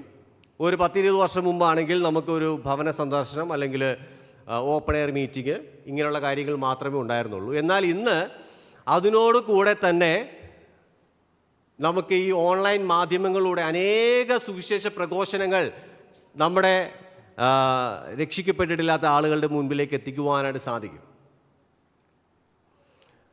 ഞാൻ ഓർക്കുന്നുണ്ട്, ഞങ്ങളുടെ ചെറു പ്രായത്തിൽ ഞങ്ങൾ ഈ ട്രെയിനിലൊക്കെ യാത്ര ചെയ്തുകൊണ്ടിരുന്ന സമയത്ത്, കാറൊന്നും ഇല്ലാതിരുന്ന കാലത്ത് നമ്മൾ ട്രിവാൻഡ്രമൊക്കെ പോകുമ്പോൾ ട്രെയിനിൽ യാത്ര ചെയ്തുകൊണ്ടിരുന്ന സമയത്ത് ഞങ്ങളുടെ മമ്മി ഇങ്ങനെ ട്രെയിനിൽ ഞങ്ങൾ കയറുന്ന സമയത്ത് ഒരു കെട്ട് ട്രാക്റ്റായിട്ടാണ് കയറുന്നത്. ഒരു കെട്ട് ട്രാക്റ്റായിട്ട്. അപ്പോൾ ട്രാക്റ്റ് മമ്മിയുടെ കയ്യിലുണ്ടോയെന്നും ഞങ്ങളോട് പറയുന്നില്ല. കയറി കഴിഞ്ഞ ഉടൻ തന്നെ എന്നോടും എൻ്റെ കയ്യിലും ഡിവിൻ എന്ന് പറയുന്നത് നിങ്ങൾക്ക് എത്ര പേർക്ക് അറിയുമെന്ന് എല്ലാവർക്കും അറിയില്ലായിരിക്കും. ഡിവിൻ എൻ്റെ ബ്രദറാണ്. ഡിവിനും ഞങ്ങളുടെ രണ്ടുപേരുടെയും കയ്യിലേക്ക് ഓരോ കെട്ട് ട്രാക്റ്റ് അങ്ങ് തരും. അപ്പോൾ ഉത്തരവാദിത്തം എന്താണെന്ന് ചോദിച്ചാൽ ആ കമ്പാർട്ട്മെൻറ്റുകളെല്ലാവരുടെയും കയ്യിലേക്ക് ഈ ട്രാക്റ്റ് എത്തിക്കുക എന്നുള്ളതാണ്. അതൊരു നല്ലൊരു പരിപാടിയാണ്. നമുക്കത് സാധിക്കുമെങ്കിൽ അത് നല്ലൊരു പരിപാടിയാണ്. അങ്ങനെ അവിടെ നമ്മൾ എത്തുന്ന സ്ഥലത്തിന് മുൻപേ എല്ലാവരിലേക്കും ട്രാക്റ്റ് എത്തിക്കുക നല്ലൊരു പരിപാടിയായിരുന്നു. പ്രിയമുള്ളവർ, വല്ല വിധേനയും സുവിശേഷം ഈ ലോകത്തിലേക്ക് എത്തിക്കുക, ലോകത്തിൻ്റെ അറ്റത്തോളം സുവിശേഷം എത്തിക്കുക എന്നുള്ളതാണ് നമ്മുടെ മേലുള്ള വലിയ ഒരു ഉത്തരവാദിത്വം എന്നുള്ളത്. ദൈവം അത് സത്യസന്ധമായി നടത്തുവാൻ ദൈവം നമ്മളെ സഹായിക്കട്ടെ. നമ്മുടെ മുൻപിൽ അനേകം കാര്യങ്ങൾ നമുക്ക് ചെയ്യുവാനായിട്ട് സാധിക്കും. ട്രാക്റ്റ് കൊടുക്കുവാനായിട്ട് സാധിക്കും. പേഴ്സണൽ ഇവാഞ്ചലൈസേഷൻ നമുക്ക് നടത്തുവാനായിട്ട് സാധിക്കും. ഓപ്പൺ എയർ മീറ്റിങ്സ്, ഭവന സന്ദർശനങ്ങൾ, അങ്ങനെ അനേക രീതികളിലൂടെ സുവിശേഷ ഘോഷണം നമുക്ക് നടത്തുവാനായിട്ട് സാധിക്കും. പ്രിയമുള്ളവരെ, ഇതിൻ്റെ പ്രാധാന്യം എന്നത് സുവിശേഷം വിശ്വസിക്കുന്നവന് കേവലം ഒരു പുതിയ വീടോ അവന് രോഗത്തിൽ നിന്നുള്ള സൗഖ്യമോ പനിയോ വയറുവേനോ മാറുന്നൊരു ക്രമീകരണമല്ല. അവൻ നിത്യമായിരിക്കുന്ന ന്യായവിധിയിൽ നിന്ന് അവൻ മോചിതനായി സ്വർഗത്തിൻ്റെ അവകാശിയായി തീരുന്ന ഒരു ക്രമീകരണമാണ് ഈ സുവിശേഷ ഘോഷണത്തിലൂടെ ഒരു വ്യക്തിക്ക് സാധ്യമായി തീരുന്നത്. ദൈവം നമ്മളെ അതിനായിട്ട് സഹായിക്കട്ടെ. അതിനോടുള്ള ബന്ധത്തിൽ തന്നെ ആ 14-ാമത്തെ വാക്യത്തിൽ കാണുന്ന ഭാവിയിൽ സംഭവിക്കുവാനായിട്ട് പോകുന്ന ഒരു കാര്യം കൂടെ അവിടെ പറയുന്നുണ്ട്. ഭാവിയിൽ സംഭവിക്കുവാനായിട്ട് പോകുന്ന കാര്യം, അതായത് യേശുക്രിസ്തുവിൻ്റെ മഹത്വം പ്രാപിക്കുക. യേശുക്രിസ്തുവിൻ്റെ മഹത്വം പ്രാപിക്കുക. അപ്പോൾ നമ്മുടെ ക്രമീകരണം എവിടെയാണ് നമ്മൾ തുടങ്ങിയത്? രക്ഷയുടെ തെരഞ്ഞെടുപ്പ് എന്നത് ആദിയിൽ ലോകസ്ഥാപനത്തിന് മുൻപേ ദൈവം നമ്മളെ വേർതിരിച്ച് നിർത്തിയിരുന്നു. ദൈവം നമ്മളെ വിശുദ്ധരായിട്ട് മാറ്റി വേർതിരിച്ച് നിർത്തി. സത്യം വിശ്വസിക്കുവാനായിട്ട് ദൈവം നമ്മളെ വേർതിരിച്ച് നിർത്തി. ഈ രക്ഷയ്ക്കായിട്ട് വിളിച്ചുകൊണ്ട് ദൈവം നമ്മുടെ മുൻപിലേക്ക് അനേകരെ സുവിശേഷ ഘോഷണവുമായിട്ട് നമ്മുടെ മുൻപിലേക്ക് അയച്ചു. നമുക്ക് രക്ഷിക്കപ്പെടുവാൻ ദൈവം അതിനുള്ള അവസരം ഒരുക്കി. അവിടെയും കൊണ്ട് ദൈവം നിർത്തുന്നില്ല. ദൈവം നിർത്തുന്നത് തേജസ്കരണം, അല്ലെങ്കിൽ യേശുക്രിസ്തുവിൻ്റെ മഹത്വം പ്രാപിക്കുക. അവിടുത്തെ ഏറ്റവും പ്രധാനപ്പെട്ട ഒരു വാക്ക് നമ്മളൊന്ന് ശ്രദ്ധിക്കുകയാണെങ്കിൽ, അവിടെ നമ്മുടെ മഹത്വം പ്രാപിപ്പാനല്ലോ എന്നല്ല അവിടെ പറഞ്ഞിരിക്കുന്നത്. നമ്മുടെ മഹത്വം പ്രാപിപ്പാനല്ലോ എന്നല്ല, നമ്മുടെ കർത്താവായ യേശുക്രിസ്തുവിൻ്റെ മഹത്വം പ്രാപിപ്പാനല്ലോ. നമ്മുടെ കർത്താവായ യേശുക്രിസ്തുവിൻ്റെ മഹത്വം പ്രാപിപ്പാനല്ലോ. പ്രിയമുള്ളവരെ, വളരെ അത്ഭുതകരമായിരിക്കുന്ന ഒരു കാര്യമാണ്. കർത്താവായ യേശുക്രിസ്തു താൻ പുനരുത്ഥാനം പ്രാപിച്ച് സ്വർഗത്തിലേക്ക് പോയപ്പോൾ താൻ എങ്ങനെയാണോ സ്വർഗത്തിലേക്ക് പോയത് അതേപോലെ ദൈവം നമ്മെ ആക്കി തീർക്കുന്ന ഒരു ക്രമീകരണമാണ് മഹത്വം പ്രാപിക്കുക എന്ന് പറയുന്നത്. എത്രയോ ആശ്ചര്യമായിരിക്കുന്ന കാര്യമാണ്. ചില പുസ്തകങ്ങളിൽ ഇങ്ങനെ വായിച്ചിട്ടുണ്ട്. അതായത് ഈ തേജസ്കരണത്തെക്കുറിച്ച് വായിക്കുമ്പോൾ കർത്താവ് താൻ നമ്മളെ തിരിച്ച് ആക്കി തീർക്കുവാനായിട്ട് പോകുന്നത് ആദാമും ഹവ്വയും പാപം ചെയ്തപ്പോഴാണല്ലോ അവർ ദൈവത്തിൻ്റെ ആ ഒരു തേജസ്സിൽ നിന്ന് വിട്ട് തിരിഞ്ഞു പോയത്. ആ ഒരു തേജസ്സിലേക്ക് തിരിച്ചു കൊണ്ടുവരുന്ന അതായത് ആദാമിൻ്റെയും ഹവ്വയുടെയും തേജസ്സിൻ്റെ ആ ഒരു ശരീരത്തിലേക്ക് തിരിച്ചു കൊണ്ടുവരുന്ന ഒരു ക്രമീകരണമാണ് എന്നിങ്ങനെ ചില സ്ഥലത്ത് വായിച്ചു. എന്നാൽ അതിനെക്കുറിച്ച് കൂടുതലായിട്ട് ഇങ്ങനെ വായിക്കുകയും പഠിക്കുകയൊക്കെ ചെയ്തപ്പോൾ അങ്ങനെ ഒരു ക്രമീകരണമല്ല അവിടെ പറയുന്നത്. കാരണം ആദാമിനും ഹവ്വയ്ക്കും പാപം ചെയ്യുവാൻ കഴിയുമായിരുന്നു. എന്നാൽ ദൈവം നമ്മളെ ആക്കി തീർക്കുവാനായിട്ട് പോകുന്നത് യേശുക്രിസ്തുവിൻ്റെ മഹത്വം. യേശുക്രിസ്തു എങ്ങനെയായിരുന്നോ അതേപോലെ നമ്മളെ ആക്കി തീർക്കുന്ന ഒരു ക്രമീകരണത്തിലേക്കാണ് ദൈവം നമ്മളെ വിളിച്ച് ചേർത്തിരിക്കുന്നത്. എത്രയോ ആശ്ചര്യമാണ്. ദൈവം നമ്മളെ സഹായിക്കുമാറാകട്ടെ. വേഗത്തിൽ നമുക്ക് മുന്നോട്ട് പോകാം. രണ്ടാമത്തെ പോയിന്റിലേക്ക് നമുക്ക് വരാം. 15, 16, 17 വാക്യങ്ങൾ. അവിടെ നിന്ന് ഞാൻ പറയാൻ ആഗ്രഹിക്കുന്നത് സുവിശേഷം വിശ്വസിച്ചവരുടെ വർത്തമാനകാല ഉത്തരവാദിത്വമാണ് നമുക്കവിടെ കാണുവാനായിട്ട് കഴിയുന്നത്. സുവിശേഷം വിശ്വസിച്ചവരുടെ വർത്തമാനകാല ഉത്തരവാദിത്വം. 13-14 വാക്യങ്ങളിൽ അവിടെ സുവിശേഷ ഘോഷണം ഒഴിച്ച് ബാക്കി എല്ലാ കാര്യങ്ങളെയും നമ്മൾക്ക് മനസ്സിലാക്കുവാൻ കഴിയുന്നത് ദൈവം തന്നെ ചെയ്തെടുത്തതായിരിക്കുന്ന ക്രമീകരണമാണ്. മനുഷ്യന് യാതൊരുവിധ പങ്കുമില്ല. എന്നാൽ താഴോട്ട് നമ്മൾ വായിക്കുമ്പോൾ ദൈവത്തിൻ്റെ കൃപ മനുഷ്യന് കൊടുത്ത് ദൈവം മനുഷ്യനിലൂടെ ചെയ്തെടുക്കുന്ന ചില ക്രമീകരണങ്ങളെക്കുറിച്ചാണ് 15, 16, 17 വാക്യങ്ങളിൽ നമുക്ക് കാണുവാനായിട്ട് കഴിയുന്നത്. 15-ാമത്തെ വാക്യം ആരംഭിക്കുന്നത് ആകയാൽ എന്ന് പറഞ്ഞുകൊണ്ടാണ്. ആകയാൽ എന്ന് പറയുമ്പോൾ 13, 14 വാക്യത്തിൻ്റെ ഒരു അല്ലെങ്കിൽ അത് മുഖാന്തരം അത് കാരണം താഴോട്ടുള്ള കാര്യങ്ങളും അതുമായിട്ട് കണക്ട് ചെയ്തിരിക്കുന്നു എന്നാണ് അതിൽ നിന്ന് മനസ്സിലാക്കുവാനായിട്ട് കഴിയുന്നത്. അതായത് ദൈവം നമ്മളെ രക്ഷയ്ക്കായി തിരഞ്ഞെടുത്തത് കൊണ്ടും ദൈവം നമ്മളെ രക്ഷയ്ക്കായി വിളിച്ചത് കൊണ്ടും ദൈവം നമ്മിൽ നിന്ന് ആഗ്രഹിക്കുന്ന ചില ഉത്തരവാദിത്വങ്ങൾ, നമ്മിൽ നിന്ന് പുറപ്പെടേണ്ടതായിരിക്കുന്ന ചില ഉത്തരവാദിത്വങ്ങൾ ദൈവം നമുക്ക് നൽകിയിട്ടുണ്ട്. അതിൽ 2 കാര്യങ്ങളാണ് 15-ാമത്തെ വാക്യത്തിൽ നമ്മൾ കാണുന്നത്. ഒന്നാമത്തെ കാര്യം ഉറച്ചു നിൽക്കുക എന്നതാണ്. ഒന്നാമത്തേത് ഉറച്ചു നിൽക്കുക. എന്താണ് ഉറച്ചു നിൽക്കുക എന്ന് പറഞ്ഞാൽ? എന്താണ് ഉറച്ചു നിൽക്കുക? നമുക്കൊരു വാക്യം വായിക്കാം. തെസ്സലോനിക്കർക്ക് എഴുതിയ 1-ാമത്തെ ലേഖനം 3-ാമത്തെ അധ്യായം അതിൻ്റെ 8-ാമത്തെ വാക്യം. നിങ്ങൾ കർത്താവിൽ നിലനിൽക്കുന്നു എന്ന് അറിഞ്ഞ് ഞങ്ങൾ വീണ്ടും ജീവിക്കുന്നു. നിങ്ങൾ കർത്താവിൽ നിലനിൽക്കുന്നു. എന്താണ് ഉറച്ചു നിൽക്കുക എന്ന് ചോദിച്ചാൽ പൗലോസ് വളരെ വ്യക്തമായിട്ട് പറയുന്നു, കർത്താവിൽ നിലനിൽക്കുന്നുവെങ്കിൽ ആ നിലനിൽപ്പിനെയാണ് ഉറച്ച നിലനിൽപ്പ് എന്ന് പറയുന്നത്. ഇന്ന് ചില യുവാക്കളൊക്കെ ആയിട്ട് സംസാരിക്കുമ്പോൾ ചില യുവാക്കളൊക്കെ ചോദിക്കുന്ന ഒരു ചോദ്യമാണ്, അതായത് ഞാൻ യഥാർത്ഥമായിട്ടും രക്ഷിക്കപ്പെട്ടു എന്നുള്ളതായിരിക്കുന്ന ഒരു ബോധ്യം അങ്ങോട്ട് എനിക്ക് വന്നിട്ടില്ല. കർത്താവിനെ ഞാൻ യഥാർത്ഥമായിട്ട് വിശ്വസിക്കുന്നുണ്ടോ എന്നുള്ളൊരു ബോധ്യം എനിക്ക് വന്നിട്ടില്ല. പ്രിയമുള്ളവരെ, അത് വളരെ ലളിതമായിട്ടാണ് പൗലോസ് ഇവിടെ പറയുന്നത്. കർത്താവിൽ നാം വിശ്വസിക്കുന്നുണ്ടോ, കർത്താവിൽ നാം നിലനിൽക്കുന്നുണ്ടോ എന്ന് അറിയുവാനായിട്ട് ഒരൊറ്റ കാര്യമുള്ളൂ. കർത്താവിൽ നാം നിലനിൽക്കുന്നുണ്ടോ എന്നുള്ള കാര്യം നമ്മളെ തന്നെ ശോധന ചെയ്ത് തിരിച്ചറിയുക. അതല്ലാതെ വേറെ ഒന്നും നമുക്ക് ചെയ്യുവാനായിട്ടില്ല. അങ്ങനെ നമുക്ക് ഉറപ്പുണ്ടെങ്കിൽ നാം വാസ്തവമായും രക്ഷിക്കപ്പെട്ടവരാണ്. അങ്ങനെ ഒരു ഉറപ്പ് നമുക്കുണ്ടെങ്കിൽ നാം വാസ്തവമായി കർത്താവിൽ നിലനിൽക്കുന്നവരാണ്, വാസ്തവമായി കർത്താവിൽ ഉറച്ചു നിൽക്കുന്നവരാണ്. അതാണ് പൗലോസ് ഇവിടെ നമ്മളെ ഓർപ്പിക്കുന്നതായിരിക്കുന്ന കാര്യം. അതുമാത്രമല്ല, യഥാർത്ഥമായും ദൈവത്താൽ തിരഞ്ഞെടുക്കപ്പെട്ടവർ, യഥാർത്ഥമായും രക്ഷിക്കപ്പെട്ടതായിരിക്കുന്ന വ്യക്തികൾ ഈ രക്ഷയിൽ അല്ലെങ്കിൽ ഈ കർത്താവിൽ ഉറച്ചു നിൽക്കും എന്നതിന് യാതൊരു സംശയവുമില്ല. തുടർന്ന് 2-ാമത്തെ കാര്യമായിട്ട് അവിടെ പറയുന്നത്, ഞങ്ങൾ വാക്കിനാലോ ലേഖനത്താലോ ഉപദേശിച്ച് തന്ന പ്രമാണങ്ങളെ മുറുകെ പിടിച്ചുകൊള്ളുവിൻ. ഞങ്ങൾ വാക്കിനാലോ ലേഖനത്താലോ ഉപദേശിച്ച് തന്ന പ്രമാണങ്ങളെ മുറുകെ പിടിച്ചുകൊള്ളുവിൻ. ഇതിൻ്റെ ഇംഗ്ലീഷ് പരിഭാഷ നമ്മൾ നോക്കുകയാണെങ്കിൽ അവിടെ നമ്മൾ വായിക്കുന്നത് hold on to the traditions എന്നാണ്. Hold on to the traditions, നിങ്ങളുടെ പാരമ്പര്യങ്ങളെ മുറുകെ പിടിച്ചുകൊള്ളുവിൻ എന്നാണ് അവിടെ പറയുന്നത്. അതുകൊണ്ട് തന്നെ ഈ വാക്യം പൊതുവെ നാമധേയ ക്രിസ്ത്യാനികളായിരിക്കുന്ന കത്തോലിക്കരെ പോലുള്ളവർക്ക് വളരെ താല്പര്യമുള്ള ഒരു വാക്യമാണ്. കാരണം പാരമ്പര്യങ്ങളെ മുറുകെ പിടിക്കുക എന്ന് പറഞ്ഞാൽ നമുക്കറിയാം, കത്തോലിക്കരെ പോലെയുള്ള വിശ്വാസികൾക്ക് അവർ തന്നെ നിർമ്മിച്ചെടുത്തായിരിക്കുന്ന മനുഷ്യനിർമ്മിതമായിട്ടുള്ള പാരമ്പര്യങ്ങൾക്ക് അവർക്ക് വളരെ ധാരാളമായിട്ടുണ്ട്. ഉദാഹരണമായിട്ട് പറയുകയാണെങ്കിൽ വിഗ്രഹാരാധന, വിശുദ്ധന്മാരോടുള്ള പ്രാർത്ഥന, മറിയത്തെ മധ്യസ്ഥയായി നിർത്തിക്കൊണ്ടുള്ളതായിരിക്കുന്ന പ്രാർത്ഥന, അങ്ങനെ അനേകം കാര്യങ്ങൾ അവരുടെ പാരമ്പര്യമായിട്ട് നിലനിൽക്കുന്നതായിട്ട് നമുക്ക് കാണുവാനായിട്ട് കഴിയും.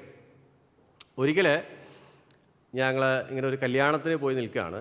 കല്യാണം ജോസിയുടെ ഒരു കസിൻ്റെ കല്യാണമാണ്. അപ്പോൾ അവർ യാക്കോബായ പശ്ചാത്തലത്തിലുള്ളവരാണ്. അപ്പോൾ കസിനൊക്കെ ആയതുകൊണ്ട് തന്നെ ഞാൻ അവരുടെ തലേദിവസം മധുരം വെപ്പ് എന്നുള്ളൊരു പരിപാടിയുണ്ട്. അപ്പോൾ ഞാൻ അവരുടെ ആ ക്രമീകരണത്തിൽ അതിൻ്റെ ഇടയ്ക്കിരുന്നു.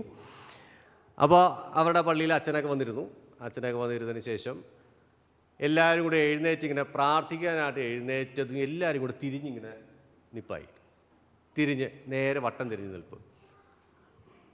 അപ്പം ഞാൻ തിരിഞ്ഞില്ല, ഞാൻ അങ്ങനെ തന്നെ ഇങ്ങനെ. അപ്പോൾ എൻ്റെ മുമ്പിൽ നിൽക്കുന്ന ആൾ എൻ്റെ മുഖത്തോട് ഇങ്ങനെ നോക്കുക. അപ്പോൾ അദ്ദേഹം ജോസിൻ്റെ കസിനാണ്. അപ്പോൾ അദ്ദേഹം എന്നോട് ഇങ്ങനെ പറഞ്ഞു, തിരിഞ്ഞിരിക്കുന്നു. ഞാൻ തിരിയാൻ പോകുന്നില്ല. അപ്പോൾ അതിനുശേഷം ഞങ്ങളിങ്ങനെ സംസാരിച്ചു കുറച്ച് നേരം. അതിന് എന്താണ് അങ്ങനെ തിരിഞ്ഞു നിൽക്കുന്നതിൻ്റെ ഉദ്ദേശം എന്താണ് എന്നിങ്ങനെ ചോദിച്ചു. അതിൻ്റെ സാങ്കേതിക വശങ്ങളൊന്നും എനിക്കും അറിയില്ല കേട്ടോ ഇന്നുവരെ. ഞാൻ അതുകൊണ്ടാണ് അദ്ദേഹത്തോട് ചോദിച്ചപ്പോൾ അദ്ദേഹത്തിന് വലിയ കാര്യമായ അറിവില്ല. ഞങ്ങളെ പഠിപ്പിച്ചിരിക്കുന്നത് ഇങ്ങനെയാണ്, അതുകൊണ്ട് തിരിഞ്ഞു നിന്ന് ഞങ്ങൾ പ്രാർത്ഥിക്കുകയാണ്. അതിൻ്റെ റോയ്പോളങ്ങളിലൊക്കെ അറിയാമായിരിക്കും, എനിക്കറിയില്ല അതിൻ്റെ കാരണങ്ങളൊന്നും. തിരിഞ്ഞു നിന്ന് അങ്ങോട്ട് പ്രാർത്ഥന. പ്രിയമുള്ളവർ, ഇതൊന്നും വചനപ്രകാരമുള്ളതല്ല. നമ്മൾ എങ്ങനെ പ്രാർത്ഥിക്കണമെന്നുള്ളത് അത് ദൈവം വച്ചിരിക്കുന്നത്. നമ്മൾ പ്രാർത്ഥിക്കുക എന്നുള്ളതേ ഉള്ളൂ. തിരിഞ്ഞു നിന്ന് പ്രാർത്ഥിക്കുകയെന്നോ തലകുത്തി നിന്ന് പ്രാർത്ഥിക്കണോ ഒന്നും ബൈബിളിൽ പറഞ്ഞിട്ടില്ല.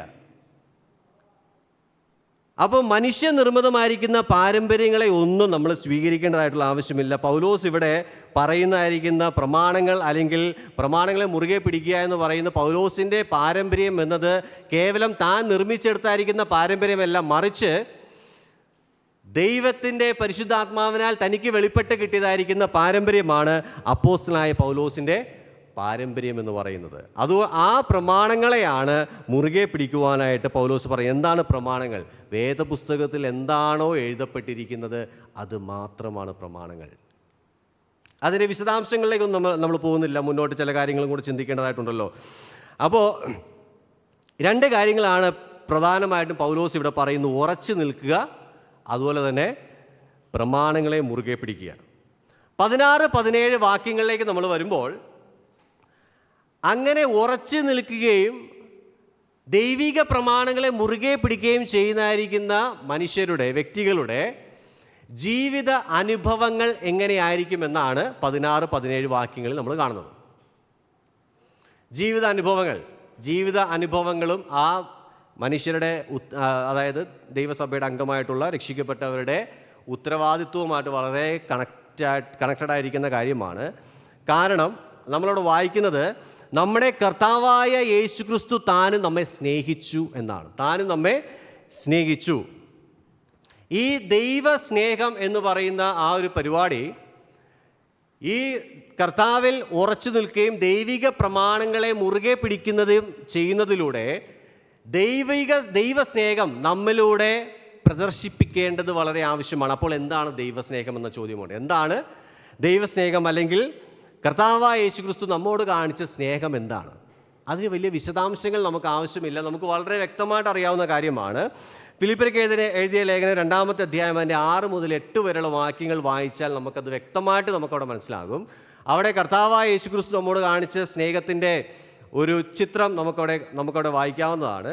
അതിങ്ങനെ വായിക്കുന്നു: അവൻ ദൈവരൂപത്തിൽ ഇരിക്കെ ദൈവത്തോടുള്ള സമത്വം മുറുകെ പിടിച്ചുകൊള്ളണമെന്ന് വിചാരിക്കാതെ ദാസരൂപമെടുത്ത് മനുഷ്യ സാദൃശ്യത്തിലായി തന്നെത്താൻ ഒഴിച്ച് വേഷത്തിൽ മനുഷ്യനായി വിളങ്ങി തന്നെത്താൻ താഴ്ത്തി മരണത്തോളം, ക്രൂശിലെ മരണത്തോളം തന്നെ അനുസരണമുള്ളവനായി തീർന്നു എന്നാണ് നമ്മളവിടെ വായിക്കുന്നത്. പ്രിയമുള്ളവർ, എത്രയോ വലിയൊരു സ്നേഹമാണത്. ദൈവത്തോടുള്ള സമത്വം മുറുകെ പിടിക്കണമെന്ന് വിചാരിക്കാതെ. അതിൻ്റെ അർത്ഥം ദൈവത്തോടുള്ള സമത്വം എല്ലാം വിട്ടുകളഞ്ഞ് താനൊരു പൂർണ്ണ ദരിദ്രരായി ലോകത്തിലേക്ക് വന്നു എന്നല്ല. ദൈവത്തോടുള്ള സമത്വം താൻ വേണ്ടെന്ന് വെച്ചു എന്നാണ്. ദൈവത്തോടുള്ള സമത്വം വേണ്ടെന്ന് വെച്ചു. ആർക്ക് വേണ്ടി? നമുക്ക് വേണ്ടി. നമുക്ക് പ്രത്യേകമായിട്ടുള്ളതായിരിക്കുന്ന അധികാരങ്ങളും അവകാശങ്ങളും എല്ലാം മറ്റൊരാൾക്ക് വേണ്ടി വിട്ടുകളയുക എന്ന് പറഞ്ഞാൽ നമുക്കത് വലിയ ബുദ്ധിമുട്ടുള്ള ഒരു കാര്യമാണ്, അല്ലേ?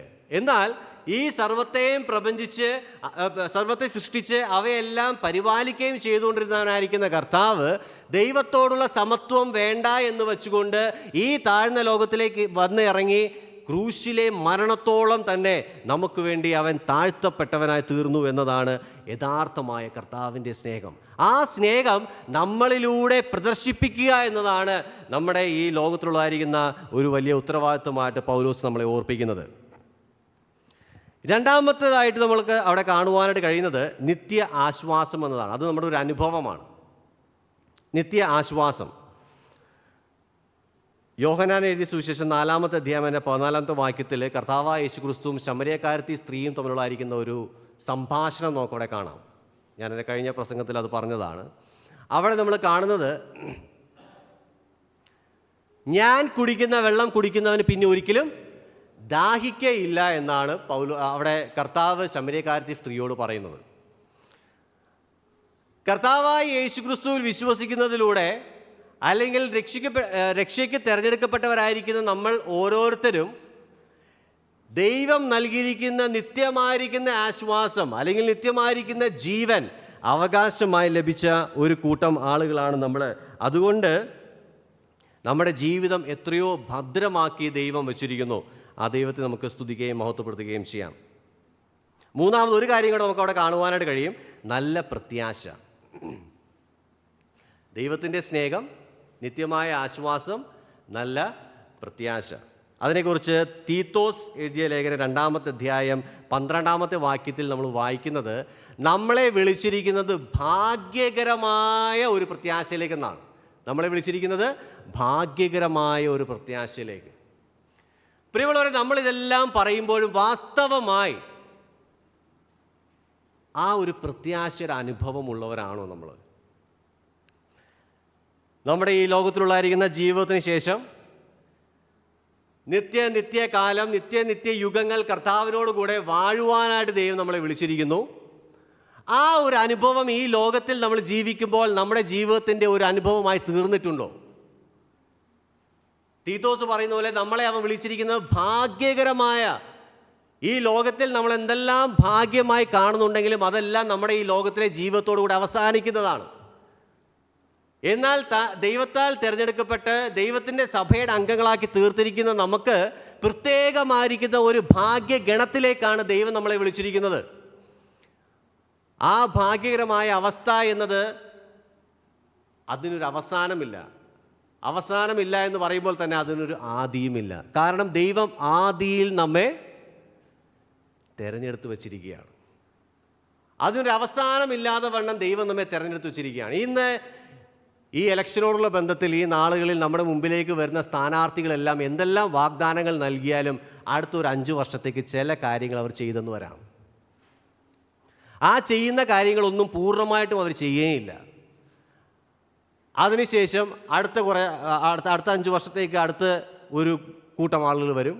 അങ്ങനെ മാറിയും തിരിഞ്ഞും അവരുടേതായിരിക്കുന്ന സ്വയം താല്പര്യങ്ങൾക്ക് വേണ്ടി ചില കാര്യങ്ങൾ ചെയ്തു കൂട്ടി അങ്ങ് പോകുന്നു എന്നേ ഉള്ളൂ. എന്നാൽ നൽകിയ വാഗ്ദാനങ്ങൾ അത് കൃത്യമായി പാലിക്കുന്ന ഒരേ ഒരു വ്യക്തി ഉണ്ടെങ്കിൽ അത് നാം ആരാധിക്കുന്ന ദൈവം മാത്രമാണ്. ആ ദൈവം നമുക്ക് നൽകിയ പ്രത്യാശ എന്നുള്ളത് അത് നിത്യ യുഗങ്ങൾ നിൽക്കുന്നതായിരിക്കുന്ന പ്രത്യാശയാണ്. അപ്പോൾ ഈ കാര്യങ്ങളെ ഓർത്ത് പൗലോസ് തെസ്സലോനിക്കയിലെ വിശ്വാസികളോട് പറയുകയാണ്, നിങ്ങൾ പരസ്പരം നിങ്ങളുടെ ഹൃദയങ്ങളെ ആശ്വസിപ്പിച്ചുകൊള്ളുവിൻ.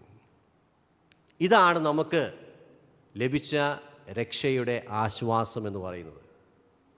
നമ്മുടെ ജീവിതത്തിലെ ഏത് സാഹചര്യത്തിലും നമുക്ക് ഉറച്ചു നിൽക്കുവാൻ, നമുക്ക് ആവശ്യമായിരിക്കുന്ന എല്ലാം നൽകി നമ്മെ പരിപാലിക്കുന്ന, നമ്മെ നടത്തുന്നവനായിരിക്കുന്ന ഒരു ദൈവം നമ്മോട് കൂടെയുണ്ട്. അവൻ നമ്മളെ കണ്ടത് ലോകത്തിൻ്റെ സ്ഥാപനത്തിന് മുൻപെയാണ്. 17-ാമത്തെ വാക്യം പറഞ്ഞ് അവസാനിപ്പിക്കുന്നത് ഇങ്ങനെയാണ്, എല്ലാ നല്ല പ്രവൃത്തിയിലും വാക്കിലും സ്ഥിരപ്പെടുത്തുമാറാകട്ടെ എന്ന ഒരു ആശ്വാസവചനവും ഒരു പ്രാർത്ഥനയോടും കൂടെയാണ് പൗലോസ് ഈ ഒരു വേദഭാഗം അവസാനിപ്പിക്കുന്നത്.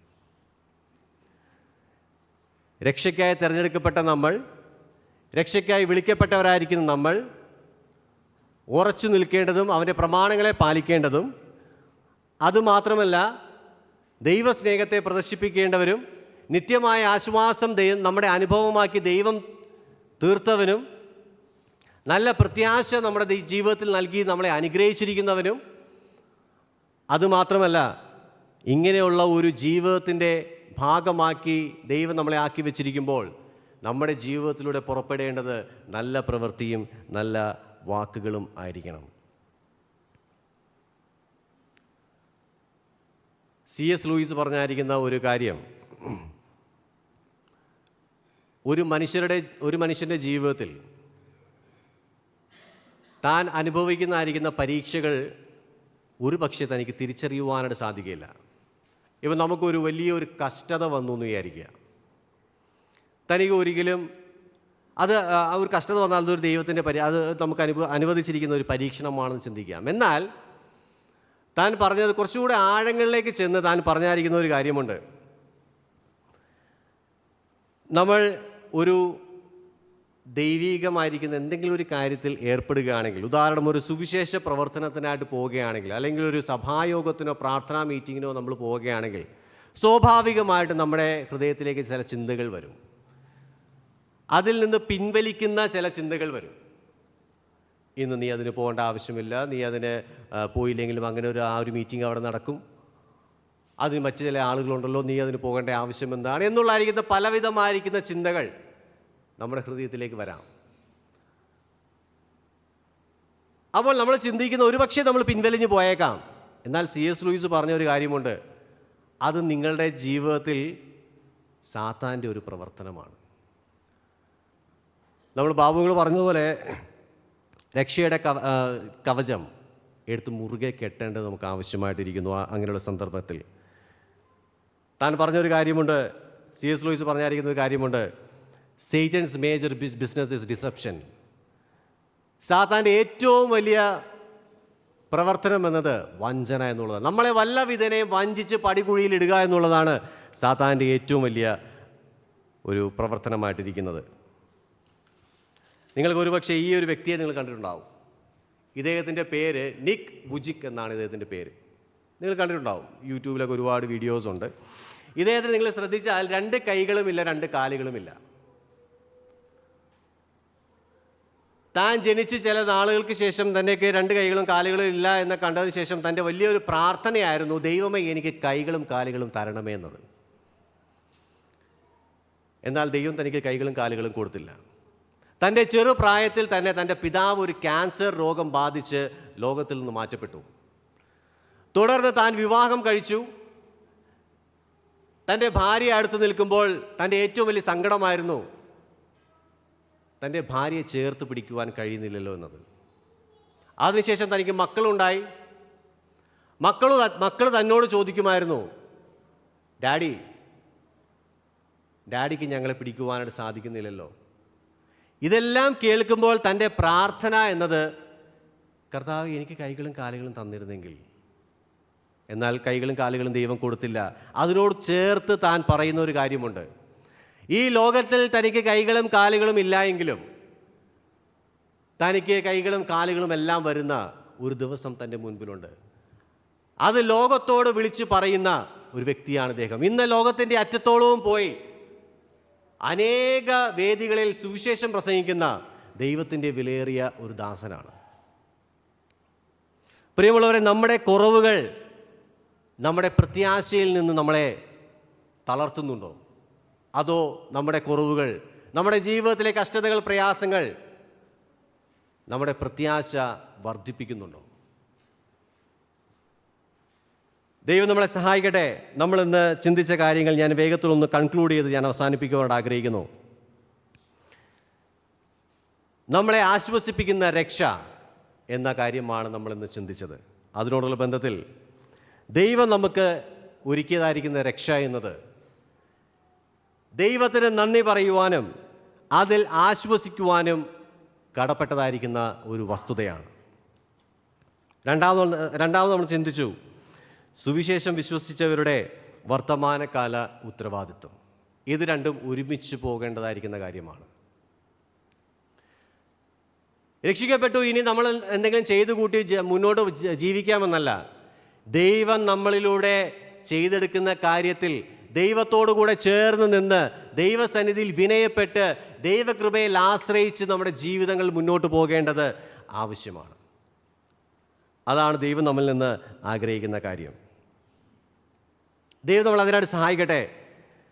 2 പ്രായോഗിക ചോദ്യങ്ങൾ ചോദിച്ച് ഞാൻ അവസാനിപ്പിക്കുവാനായിട്ട് ആഗ്രഹിക്കുന്നു. ഒന്നാമത്തെ ചോദ്യം, ദൈവം നമുക്ക് തന്ന രക്ഷയുടെ ഭദ്രതയിൽ നാം ആശ്വാസമുള്ളവരോ അതോ അതിൽ ആശയക്കുഴപ്പം ഉള്ളവരോ? നമുക്കൊന്ന് ചിന്തിച്ച് നോക്കാം. രണ്ടാമത്തെ ചോദ്യം, നമ്മുടെ ജീവിതത്തിൽ നാം നമ്മുടെ വിശ്വാസത്തെ പ്രതി നിരുത്സാഹപ്പെട്ടു പോയിട്ടുണ്ടോ? ഉണ്ടെങ്കിൽ നാം ഇന്ന് കേട്ട വചനത്തിൻ്റെ അടിസ്ഥാനത്തിൽ എങ്ങനെ ഉത്സാഹം പ്രാപിക്കുവാൻ സാധിക്കും? ദൈവം നമ്മളെ സഹായിക്കട്ടെ.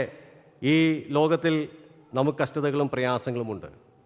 ഇന്ന് നമ്മൾ സുവിശേഷ ഘോഷണവുമായി നമ്മൾ പുറത്തിറങ്ങിയാലും യേശുവിനെ പ്രസംഗിക്കുന്നതിന് മാത്രമാണ് പ്രശ്നം, വേറെ ഒന്നിനും യാതൊരു പ്രശ്നവുമില്ല. അതിലൊന്നും തളർന്നു പോകാതെ ദൈവം നമുക്ക് നൽകിയ രക്ഷയെ ഉറക്കെ പ്രസ്താവിക്കുവാൻ, ഉറക്കെ പ്രസംഗിക്കുവാൻ സർവശക്തനായ ദൈവം നമ്മളെ സഹായിക്കട്ടെ എന്ന് പ്രാർത്ഥിച്ചുകൊണ്ട് ഞാൻ എൻ്റെ വാക്കുകൾ നിർത്തുന്നു. നമുക്കൊരു വാക്ക് പ്രാർത്ഥിക്കാം. ലെറ്റ്സ് പ്രേ. സ്വർഗീയ പിതാവേ, ഞങ്ങളെങ്ങനെ സ്തുതിക്കുന്നു, മഹത്വപ്പെടുത്തുന്നു. ഞങ്ങളിന്ന് കേട്ടതായിരിക്കുന്ന അങ്ങയുടെ വലിയ വചനങ്ങൾക്കാട് ഞങ്ങളെ സ്തുതിക്കുന്നു കർത്താവേ. ഞങ്ങൾക്ക് ഒരുക്കിയതായിരിക്കുന്ന രക്ഷ എന്നത് ഞങ്ങൾക്ക് ആശ്വാസം നൽകുന്ന വലിയൊരു രക്ഷയായിരിക്കുന്നു എന്ന് ഓർത്ത് ഞങ്ങളെ സ്തുതിക്കുന്നു കർത്താവേ. ഞങ്ങൾക്ക് അതിൽ സ്തുതിക്കുവാൻ, ഞങ്ങൾക്കതിൽ അങ്ങയുടെ സന്നിധിയിൽ സ്തോത്രം ചെയ്യുവാൻ ഏറ്റവും വലിയ കാരണമായിട്ടിരിക്കുന്നു എന്നോർത്ത് ഞങ്ങളെങ്ങനെ സ്തുതിക്കുന്നു കർത്താവേ. ഞങ്ങൾക്ക് തന്നിരിക്കുന്ന ആ രക്ഷയിൽ ഉറച്ചു നിൽക്കുവാൻ, ദൈവിക പ്രമാണങ്ങളെ മുറുകെ പിടിച്ച് ഈ ലോകത്തിൽ ജീവിക്കുവാൻ, ക്രിസ്തുവിൻ്റെ സ്നേഹത്തെ പ്രദർശിപ്പിക്കുന്നവരായി ഞങ്ങൾക്ക് ഈ ലോകത്തിൽ ജീവിക്കുവാൻ, നിത്യമായിരിക്കുന്ന ആശ്വാസം ഞങ്ങളുടെ ജീവിതത്തിൻ്റെ അനുഭവമാക്കി അങ്ങനെ തീർത്തിരിക്കുന്നു എന്നോർത്ത് ഞങ്ങളെ സ്തുതിക്കുന്നു കർത്താവേ. ഞങ്ങളുടെ ജീവിതത്തിൽ നൽകിയിരിക്കുന്ന വലിയ ഭാഗ്യകരമായിരിക്കുന്ന പ്രത്യാശയ്ക്കായിട്ടും ഞങ്ങളെങ്ങനെ സ്തുതിക്കുന്നു.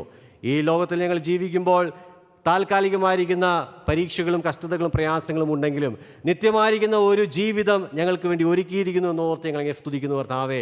അങ്ങനെ ഭാഗ്യകരമായിരിക്കുന്ന ഒരു കൂട്ടമാക്കി ഞങ്ങളെ അങ്ങ് തീർത്തുവല്ലോ. ഞങ്ങളെങ്ങനെ സ്തുതിക്കുന്നു, മഹത്വപ്പെടുത്തുന്നു. ഞങ്ങളിത് കേട്ടായിരിക്കുന്ന, ചിന്തിച്ചായിരിക്കുന്ന വചനം ഞങ്ങൾക്ക് ഒരുമിച്ച് അത് ഞങ്ങളുടെ ജീവിതത്തിന് അനുഗ്രഹമായി തീരുവാൻ, ഞങ്ങളുടെ ജീവിതത്തിൽ പ്രാവർത്തികമായി തീരുവാൻ ഞങ്ങളെ ഒന്ന് സഹായിക്കണം. സകല യേശുനാമം തന്നെ. ആമേൻ.